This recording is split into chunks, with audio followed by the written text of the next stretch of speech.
Magandang buhay sa inyong lahat. Kami ang estudyante ng Angeles City National High School na kabilang sa 10 Agnes C, na kung saan kami ay magbabahagi ukol sa pangangailangan at kagustuhan ng tao.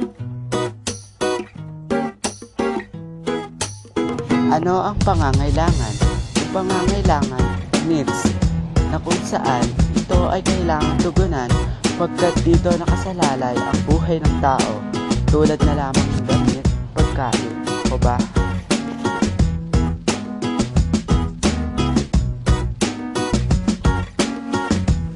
Ano naman ang kagustuhan? Kagustuhan, wants, secondary needs, maaaring tugunan kung hindi tugunan sapagkat hindi nakasalalay ang buhay ng tao dito. Panluhang bagay, luxuries.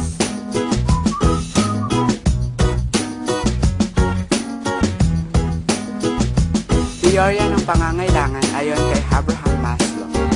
Abraham Maslow, 1908 to 1917, the father of deterministic psychology and creator of Maslow hierarchy of needs. Hierarchy of needs. What are the 5 hierarchy of needs? First, psychological. It is breathing, food, water, sex, sleep, and homeostasis, excretion.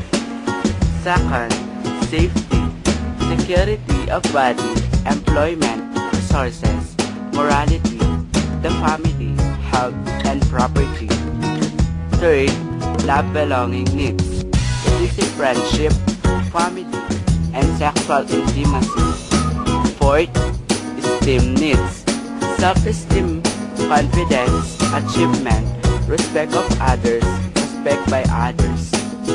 The last, self-actualization. It is the morality, creativity, spontaneity, problem-solving, lack of prejudice, and acceptance of facts.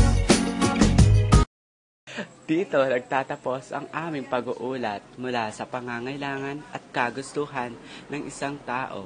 Kami nga pala ang ikatlong pangkat mula sa 10 Agnes C.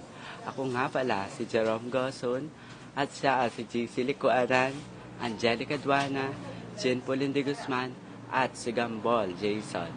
Maraming salamat po. Magandang buhay sa inyong lahat.